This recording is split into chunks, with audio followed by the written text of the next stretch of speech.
So if you download the code here from the course website, it's an archive file. So it's something.zip. So save file. Let's say I save that to my desktop. Okay, say save. Okay, and then let's open up the Eclipse. So it will be recommended if you download the latest version of the Eclipse, but it's not really required. But it'd be nice if you do that. Okay, let's say we want to create a new Java project from the archive file.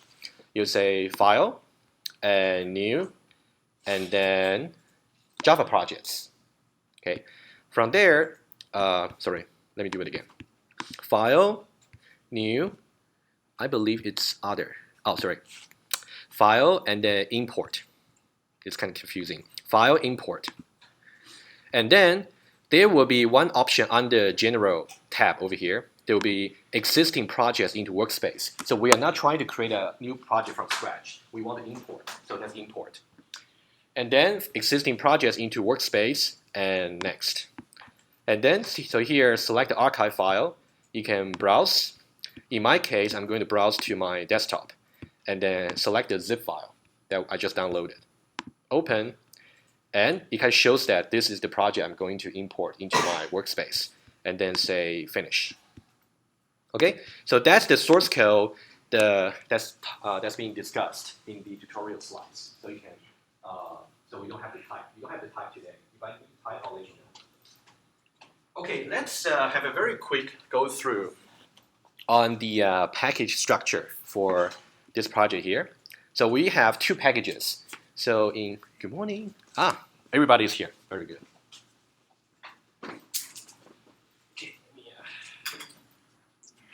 Fantastic.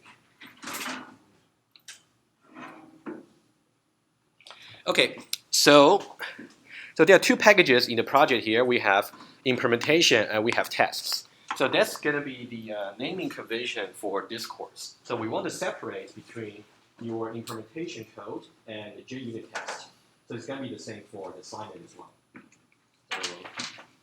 So whenever we talk about implementation, so that's the Java code you supply for grading. And also we have tests, and usually it's going to contain the JUnit. I think for the assignment, we also have another package, which is called something like dictionary interface. So these are just the things for agreeing with the signatures of the methods. And your code in implementation here should conform to the interface signatures. Okay, that's the convention for this course, which is a good practice. Okay, so now let's see, under implementation here, we have several classes. Let me just go through them very quickly. So we have a class called counter, right? So counter is just a simple counter to actually increment or decrement. I'll show you in a moment. And we also have two exception classes, which will be also beneficial for doing your assignment 1. So I'll also briefly talk about it, how you can do exceptions in Java. So we have two types of exception here. One is value too big, and the other one is value too small. So there are two types of errors. You have to know under what circumstance are you going to throw a particular exception. That's quite important. And the last class would be something called counter tester. If you look at the counter tester here, you can see it's a very typical console application you'll write because you have the main method here, and also you import the scanner from the library. So you simply read the input from the user to see whether they want to increment, decrement, or to get a value. And then you have to type, use the keyboard to interact with the program. However, we're going to show you that this is not good enough. So that's why we need JUnits. So that's about the implementation package. If you go into tests, so this is the new bits we are learning today. So this is so-called a JUnit test. So the number one thing you should really remember is always, if you're trying to create a new test for your JUnits, you should always put this tag over here. So this is the like an email sign at, and then capital T, EST. So this tag, you have to type it out manually. Okay, I'm going to show you in a moment how you can do that. So that's a big picture. Okay, so let's just go through the slides a little bit, but you got all the code here, so you don't have to type for the code. It's already available to you. So just go through the slides, and then let's get some big picture, and then we'll do some tests together.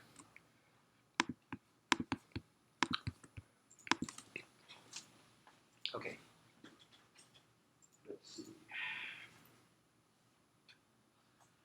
Okay, so I talked about there are two kinds of exceptions. So one is value too big and value too small. Creating exception classes are just straightforward in Java. You simply say, for example, there you would say the value too big exception will extend the exception class. Over there, they can see extends exception. And here you just create a constructor for that, and the constructor is going to take a string message to tell you what's wrong with having value too big.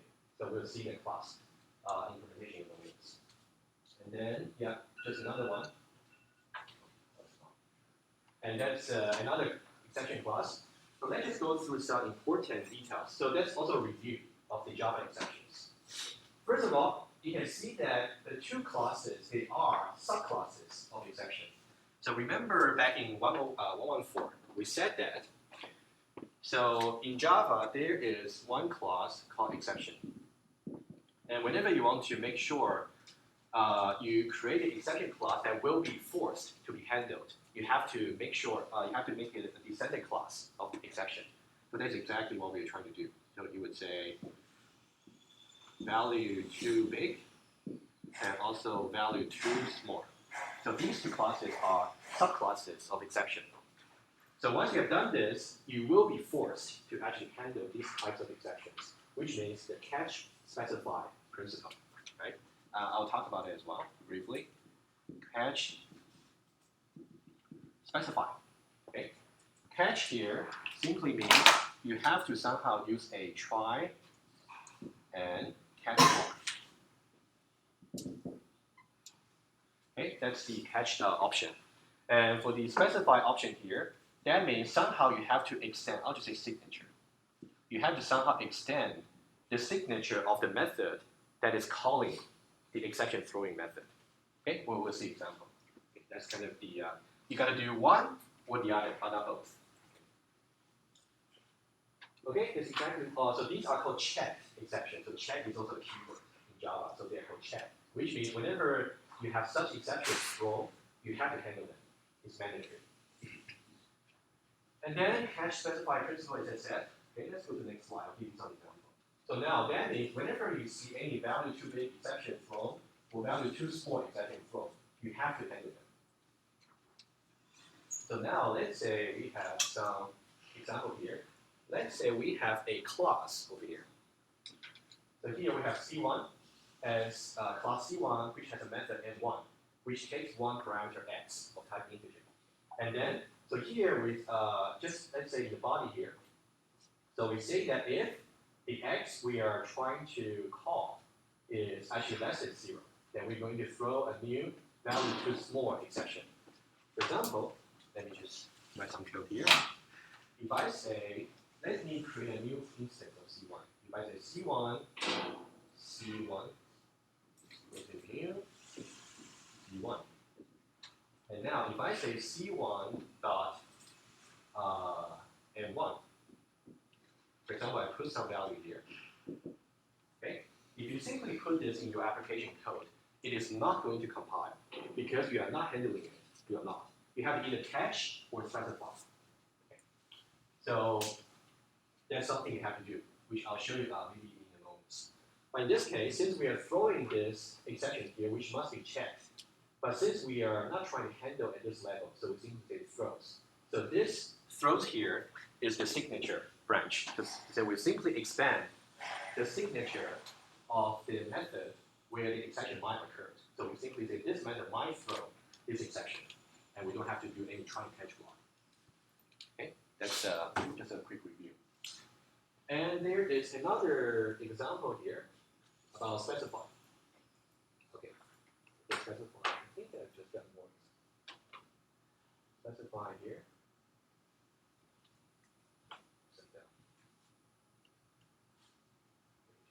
Exception here, specify. Okay, example 2. So now over here, let's say we got another class C2 here, and then somehow it has a C1 objects. Okay, that's pretty much the same as what I wrote on the board. And then we have just another method n2. n2 just takes another integer. And then inside n2, we are trying to call m1. And remember, m1 according to the definition over here, might throw the value too small exception. So that means at this point here, you must either catch or specify.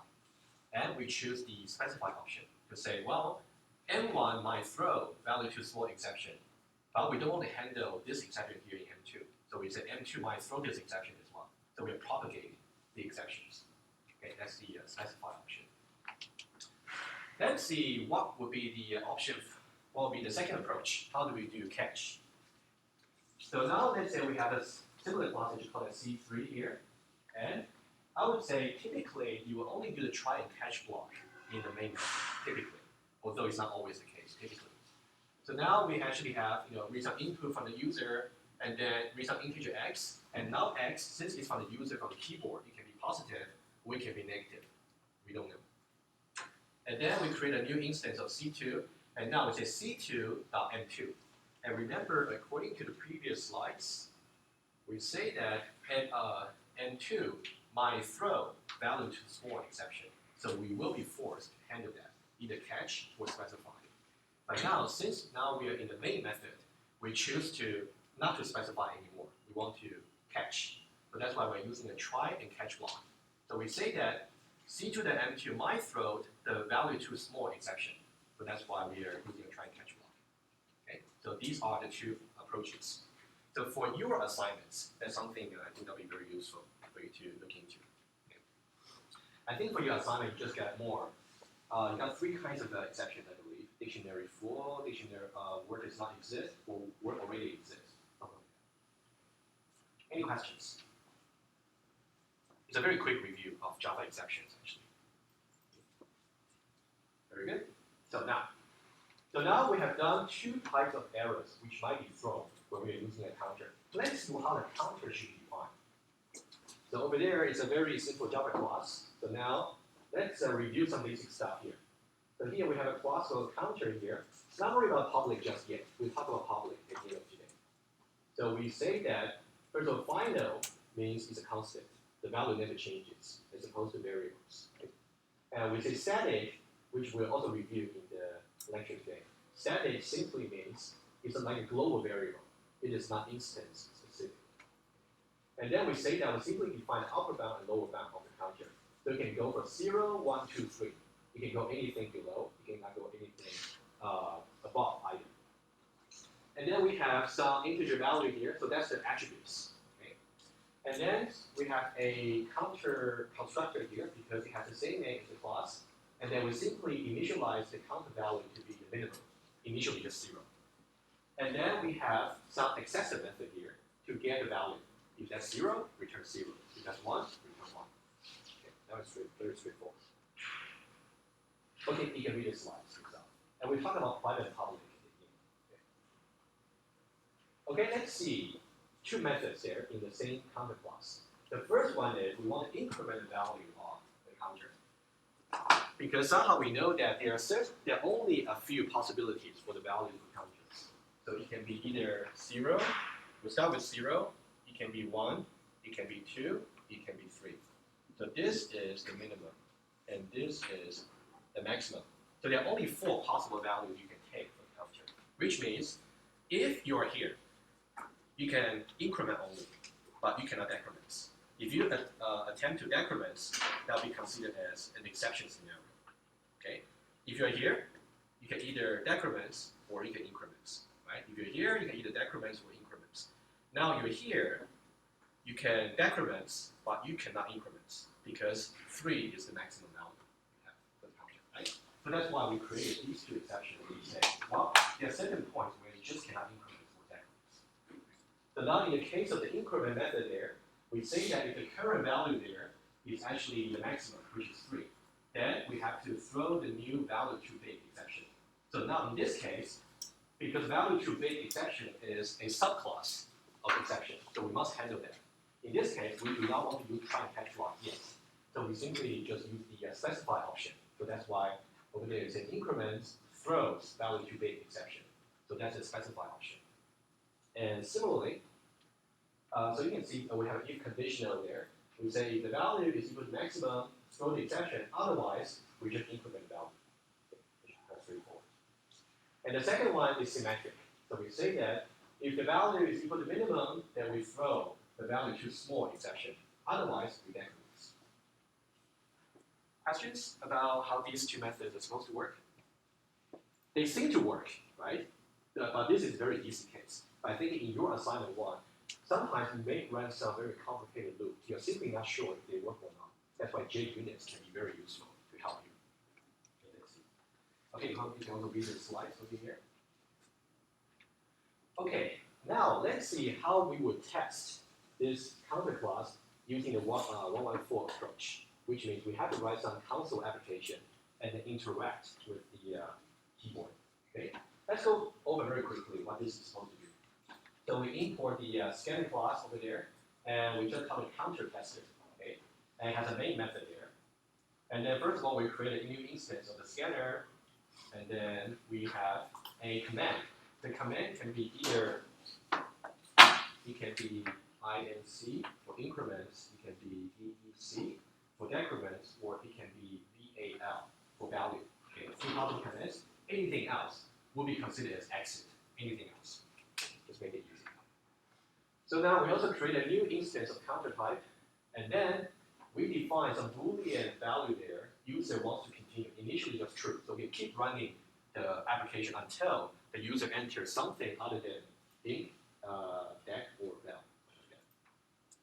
So now we prompt the user to enter something there, and then we read a string from the user, and then, so now, because now we're in the main method, so we choose the catch option to handle the possible exceptions. So now you can see that, so these, the lines I'm highlighting here, so these are the ones we're going to change the counter. So here we say if the command happens to be increments, then we call it increment method on the counter and etc. So now, very quick question. Why did I say command.equals rather than equal? It's a reference type, so that's why strings of reference types, you're going to use .equals to compare. Okay, be careful because you might find that useful for your assignments. Okay, so now you can see the c.getValue here is not going to throw any kind of exception. You can see the definition. But this one here, increment might throw value too big exception. Decrement might throw value too small exception. So we got to handle both. So that's why you'll see you'll see 2 catch blocks over here, right? So the first one is going to catch value too big. The second one value too small, and then you can just print some error messages if you like, something like that. So far so good? Okay, let me just go back to my Eclipse. I'll show you rather than showing you the slides. So now let's say this is what we have.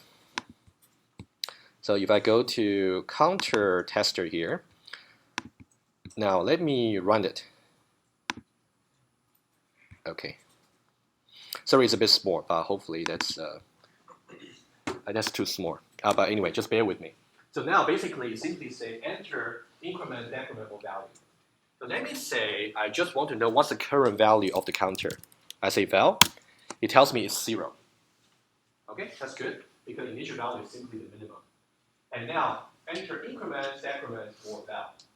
So now let's say I want to do decrements, which means on this point here, I want to do decrements. That shouldn't be allowed because some exception will be thrown.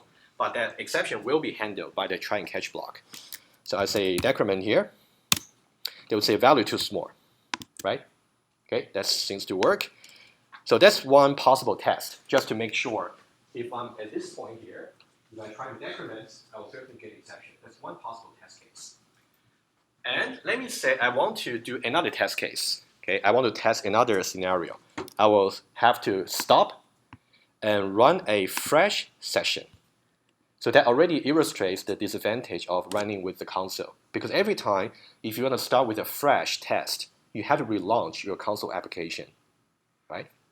So now let's say I want to test another thing. So let me say I want to do, again, value 0, and then I want to do increments, value 1. And then increments, value, so it's now 2. And then increments, value 3. So now I'm now this point over here. And let's say I want to do another increment, and that should be disallowed because that value is simply too big. And then I'll say increment here. And that should give me an error actually. So maybe there's some bug in my counter code. Okay, I'll leave it up to you to fix it, but there should be an exception. Okay, there should. Oh, actually, maybe I made it like a 5, I believe. Yeah, 5. Yeah, sorry, I thought it's 4. 3. Okay. Okay, so now it's 5. Let's try again. If I say increments, yeah, okay. Yeah, it should be 5. Beg your pardon. That should be 5 rather than 3. Okay. Yeah, so it works. So now, so far, I showed you 2 tests. The first one illustrates that if I'm at this point here, if I try to decrement, I'll get one particular exception. The second test, if I'm at this point here, if I try to increment, I'll get another type of exception. Right? 2 tests. How many tests do you think we need in total in order to fully test this particular counter?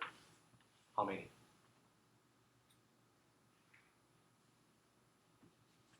Let me give you a little bit of hints. So the way to think about this is, of course, this is a simple case, so we can talk about complete tests. But sometimes we may just do fast. Okay, let's say here, let me just be more accurate. So here we got 0, 1, 2, 3, 4, and 5. 5 is the maximum, 0 is the minimum. And then, now, what are the possible operations that we can do to change the counter? It's either increments or decrements, right? And for the value here, it does not change the value, so it doesn't matter.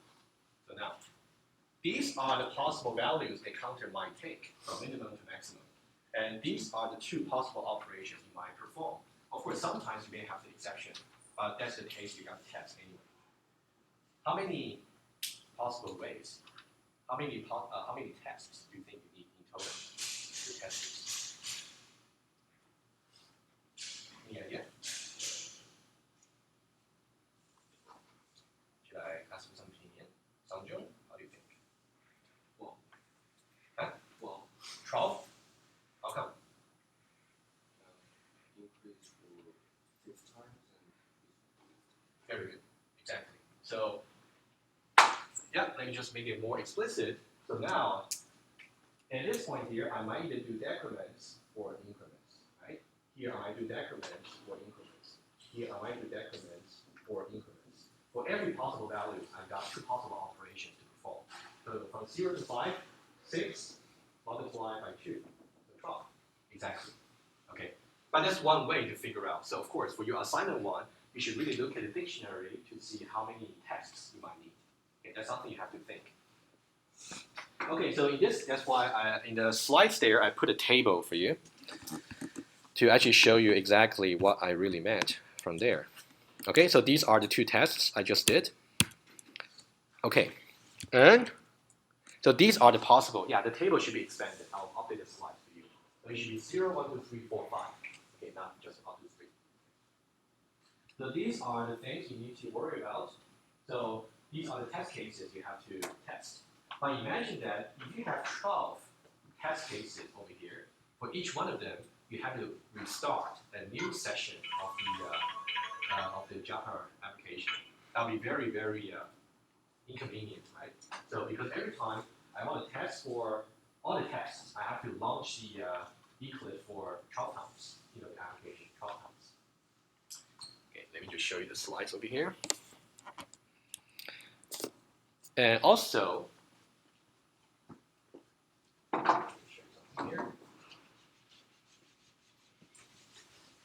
one thing I hope you realize from 114, when you're trying to develop your Java code, it is not the case that when you're done with coding, you're done, right? You might just have to fix the errors many times. So imagine that this is your Java code you're trying to develop. Then say at some point, you think I can now test. Okay? So I refer to my, let's say, somehow JUnit tests. Okay? So now say, or whatever test case you might have, let's say in this case we have 12 tests over there. So I supply my Java code to the test, and then let's say the first time it passed. Okay? But now, maybe at some point, I realize I have to change something. Let's say I want to make a change to the Java over here. So that means whenever I make any change here, I need to rerun all the tests that I have defined already to make sure everything still works fine. But now, if you didn't have JUnit to automate all the testing process, you have to actually restart the sessions 12 times manually, rather than saying I can just have a mouse click and do it. Okay, so that's exactly the motivation for using JUnit. Is it clear so far? Okay, yeah. Okay. If you got a question, please just stop me. Okay, why JUnit? So we want to automate the process, and then yeah, that's and also it's a separation of concern. So back in 114, we always have a main method class, for example, counter tester here with a main method, and we might have more than one class on the other hand. But in this case, just counter. So we say that the counter class is the logical units of your class, of your project, which means it contains all the important stuff over there. On the other hand, the user interface, the counter tester class, it simply just does the user interaction to take the keyboard input and then to process the input and then put some output back to the user. Okay, so that's simple. So this one here is very routine. You don't typically have to test it. But on the other hand, for this logical part, you have to test it because maybe there's some loop error or maybe there's if condition error. Okay, maybe you should do plus plus rather than minus minus, things like that. So JUnit is very good to test this particular part for as many tests as you think that's necessary. Okay, this part here. Okay, let's see that. Yeah, exactly what I said. Okay, so now let's see how we can do JUnits. Okay, I'm going to show you here. How many of you have not yet made JUnit to work on your machine? Not yet. Raise your hand. So should we do it together, maybe? Okay, let's do it together. Okay, how about this? For now, I'm just going to delete this test package completely. Okay.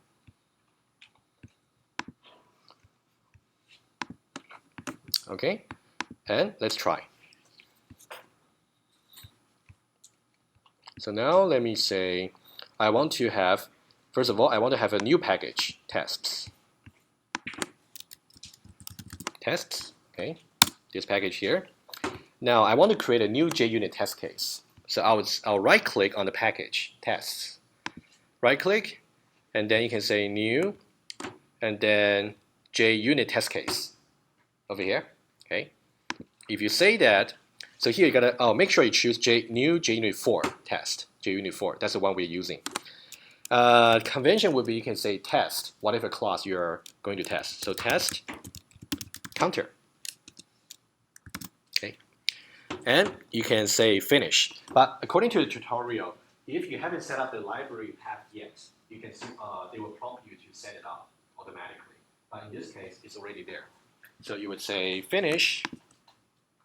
Okay, it's there. Let me show you one thing that's really important. So let's say if somehow JUnit 4 is not there, so this is how you can add it. So you can right click on the projects. Okay, right click on the project here and go to properties. Okay. If you go to properties there is an option here called Java build path. Okay.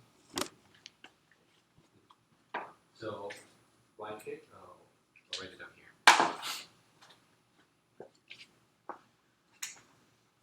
So how do you add JUnit library? Okay, so you have to say first of all right click on projects, and then choose properties. And then there is an option on the left called Java build path.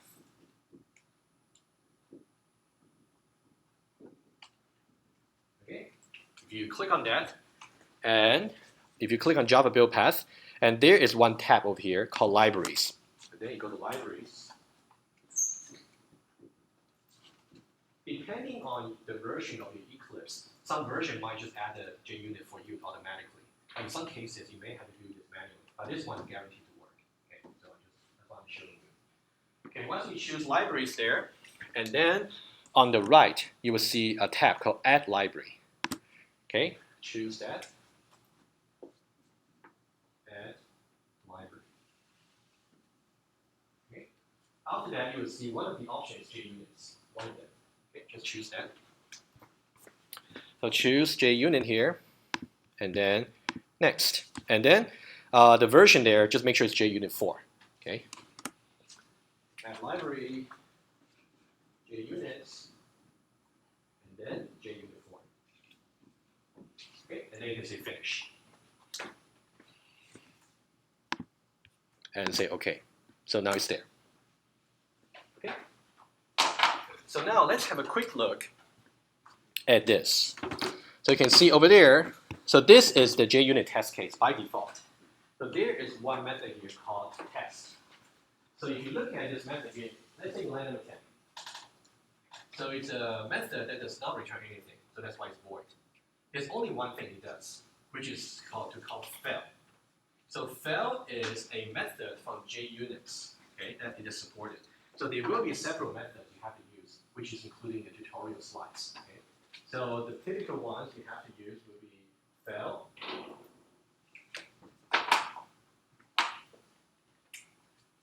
So you have a method called fail, also assert equals, also another one called assert true.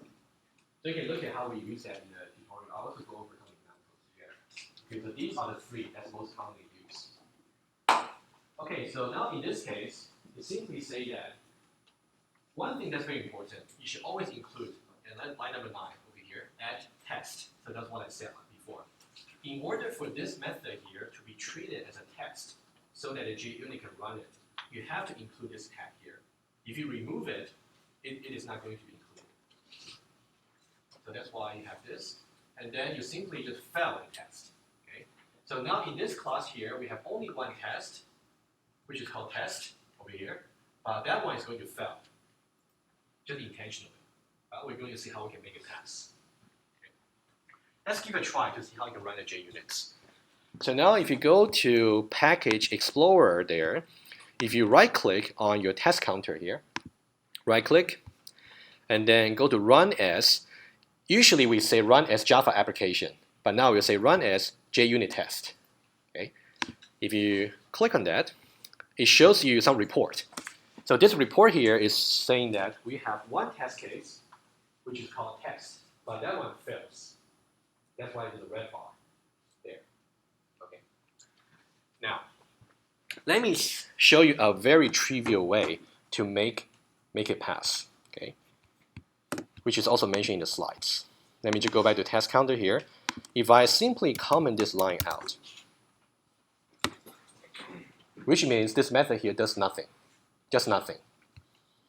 Let me go back to Package Explorer, run as JUnit test.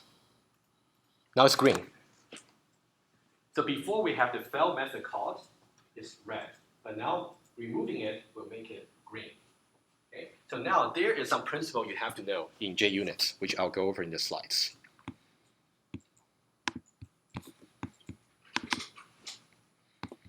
Okay.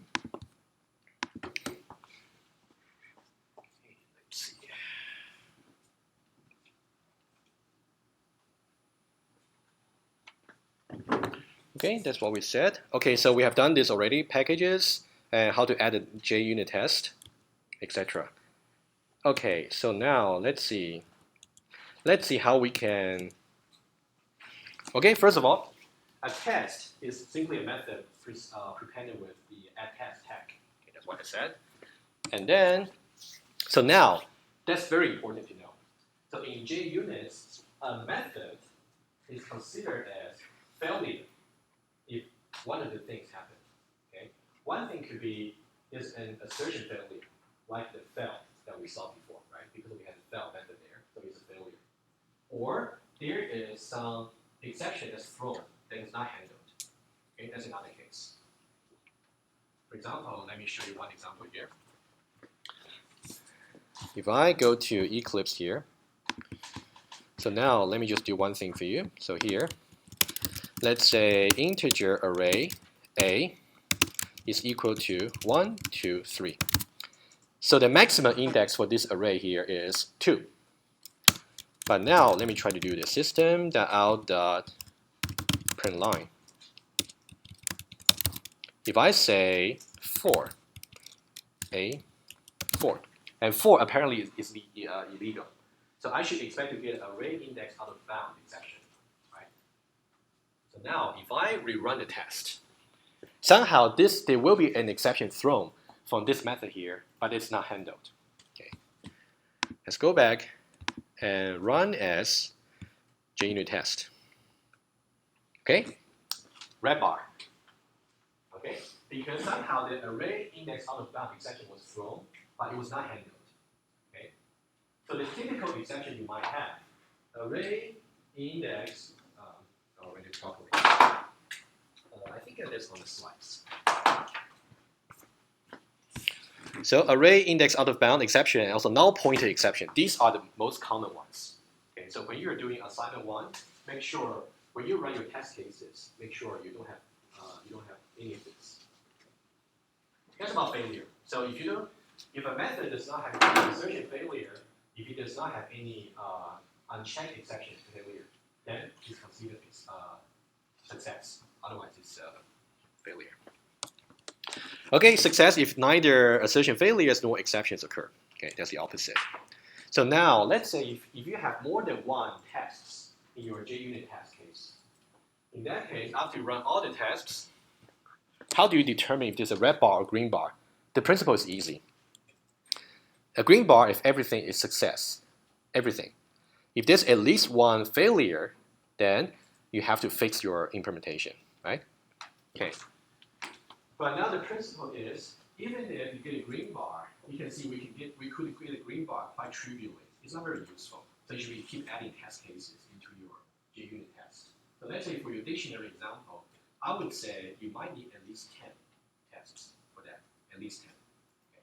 So you really keep adding to that. So getting a green bar doesn't really mean you're going to get 100% for your assignment. It doesn't mean that. Okay. You should keep adding. But getting a red bar is definitely a warning sign.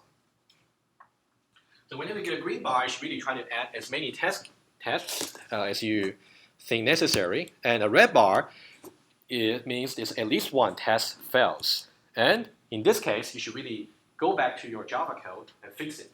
Okay? And then to make sure you get a green bar. So you keep this process going until you're satisfied. It takes some practice. So now today I'm talking about principle with some small example. So I think assignment 1 will actually give you a good chance to practice. Okay, this one I already said. Just remove the fail from there. Okay, so if you do that, you will get a green bar. Okay, so now let's see how we can do JUnit tests. Let me just go back to Eclipse. I'll show you how you can do that. So now let's say, I'll do it on the fly. So that's easier. So now let me just review the diagram for the counter. So there are 2 tests you want to do. I'll do one, and then I'll present the other one on the slides. So we have 0, 1, 2, 3, 4, 5. 0, 1, 2, 3, 4, 5. Let's say here, if we try to do decrement here, we'll get some exception, right? If we try to do increment here, we'll get some good value. Okay. So let's say we do this. So let's create a new test. First of all, we have to type the tag, add test. Okay? And then just say public, and then void. Now just give some meaningful name. You can say test counter test, let's say increments from 0. Okay, that's a good name. So this is a not ordinary method, but it's really, really critical to have the add test tag over there. So now, how do we construct this text? Here's the idea. We have to first of all construct a counter object to make sure it is at this point. And then we try to call the increment method. And then we have to check to see if the resulting value from calling the increment method will give us 1. Okay, that's how the test goes. Let's see how we can do that. So first of all, let's declare a counter objects. Counter objects C is assigned to new counter. Okay, this is a new counter objects. Very good, thank you. Yeah, thank you. Okay, and then that's counter there. So now let's say we want to do increments. If you say C dot increment here, if you simply do this, it is not going to compile. Why? If you actually move your mouse over, it says that the unhandled exception type value too big exception, because we're calling the method that might throw value too big exception. So we need a try catch block. Okay, that's why. So let's do that first. So we'll say try this line here, which may or may not throw the exception called value too big. So let me put it there. Okay, and then I'll try to catch that. Catch value too big. Sorry, too big exception here. Let's say E. Okay, something like that. Okay, so far so good. So I'm just trying to use the counter. So now, here comes the thing. How do I say that if the value can be incremented from 0 to 1, that should be considered as a success? Otherwise, if it doesn't really increment to 1, or it throws some kind of exception, then that should be considered as like a failure, right? So this is how we do it. Let me just put it down, and then I'll explain to you. First of all, immediately after c.increments, let's say before, I would say assert equals over here. I would expect the value of the counter to become 1. Before, it's actually be 0. So that's expected value to be 0, and then c dot get value. Okay, so let me just explain this one carefully. So when you say assert equals, and then here you have 0, and then c dot get value here. Okay. So there are two arguments here, so you should really know which one means what. So this is the expected value.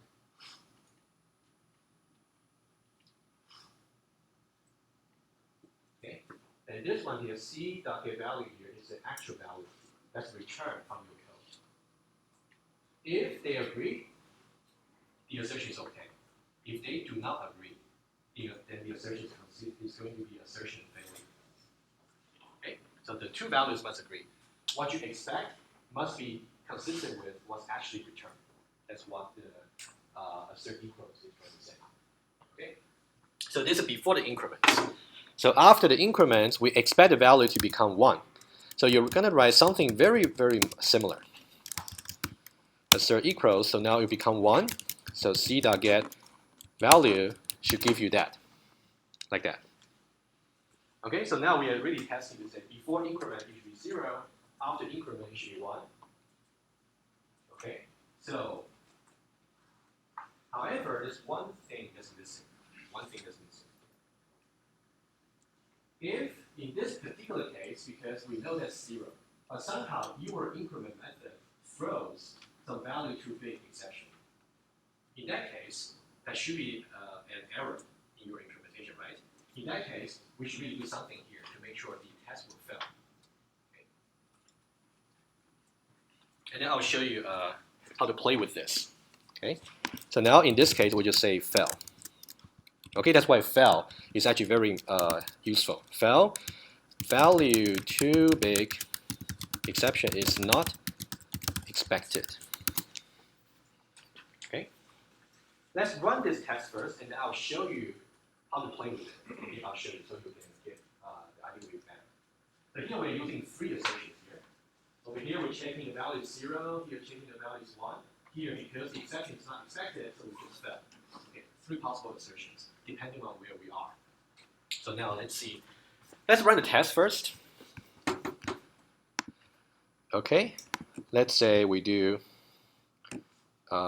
run as JUnit test. I should really comment this out, right? You can see somehow there are two tests. So the first one is test, the second one test from 0. Okay, let me just comment that out so that in order so that I don't confuse you too much. Can I just comment this out? Okay, for now. Okay, so I only got this one, so that's clean. Let me do it again. So run as JUnit test. Okay, it's green, which means that test passed. Which means if I'm at this point here, I try to increment, I will really get 1 without any other exception. Okay? Let me try one thing for you. Okay? How about this? So now, if I go back to my counter class over here, and then let me do something funny here. So because I was trying to test increments, what if rather than plus plus, I say minus minus? Apparently that's wrong, but do you think this is going to be caught by the test? If this can be caught, then that means the test was a good test. If this is not caught, then the test was useless. That's my point. Okay?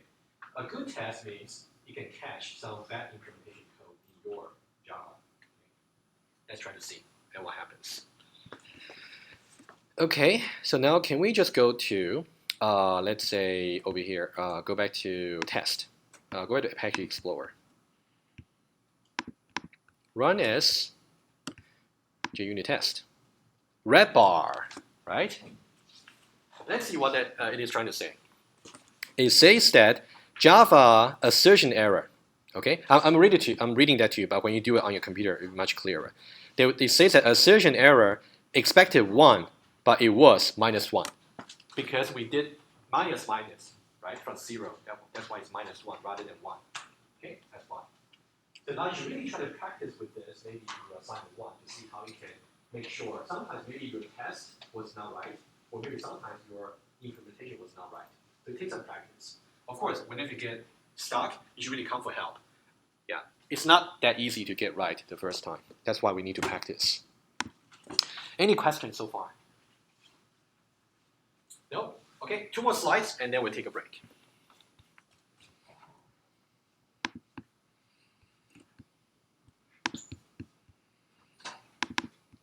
Okay, so that's the test I talked about. Let's say we have another test over here. Let's say in this test here, we are trying to do decrements when the value is 0. Okay, so now the thing we're trying to test is not exactly the same. Okay, that's why the test is a little bit different. So that's why I want to highlight the difference to you. So now let's see, look at it together.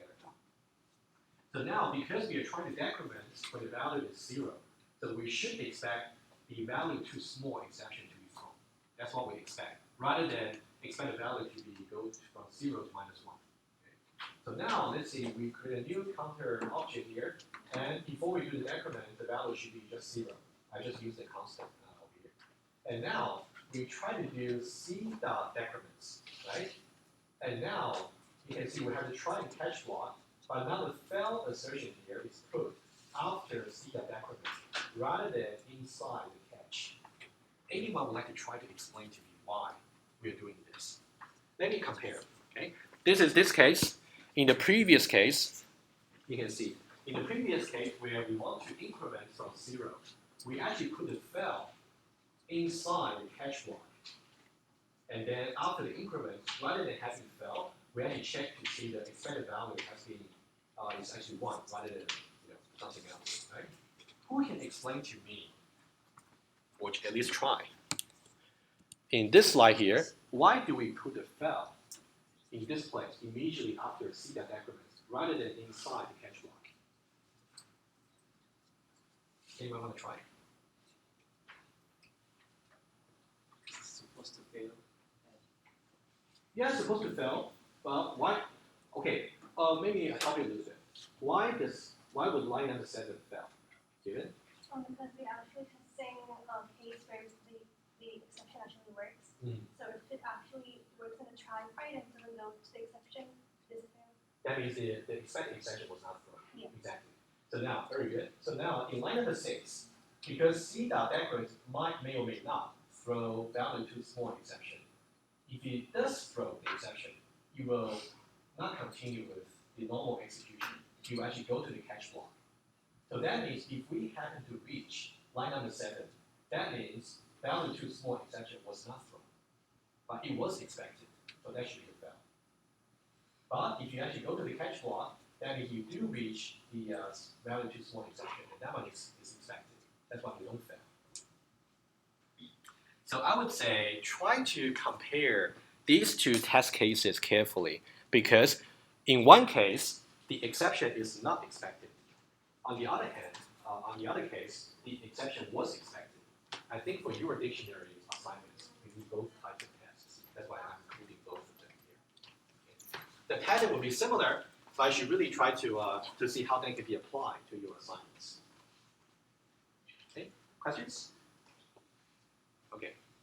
I do have office hour today from 4 to 5, so you can come to me if you got stuck. Certainly come to me for help. Okay, one more slide, and then we'll take a break. Okay, so the exercise will be try to convert the other cases to JUnit test. So that'll be exercise for you. Okay. Okay, I just want to talk about this diagram very quickly. So why do we use JUnits? So and later on, if you find anything that's similar to JUnits, this is what you should do as a flowchart. Okay. So basically, you're trying to develop your Java classes over here. So that's your counter, dictionary, etc. So once you have your implementation kind of done, you will actually derive your tests. And that's why that's the point when you try to create JUnit tests. Okay? You have to try to derive. So this part is a manual process.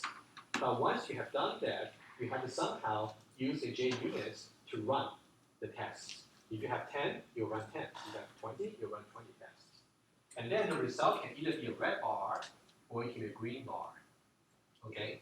For both cases, if your reactions might be different. In the case where you get a red bar, that means there's something wrong with your Java code. So you're going to go back to your Java code and fix it until you get a green bar. Even if you get a green bar, you may not be done yet, because maybe you simply have very simple test cases. So you should really try to get as many as possible to test your software. So when you are trying to write a test case, be an evil man or woman. So you try to really make your implementation fail. Keep trying. Okay, that's about the JUnits. Any questions? Okay, let me see the time now. My watch is 9:30. How about we resume 9:40? Okay, 10 minutes break. Don't go too far, but 9:40. Yeah, I'll come to you. Yeah.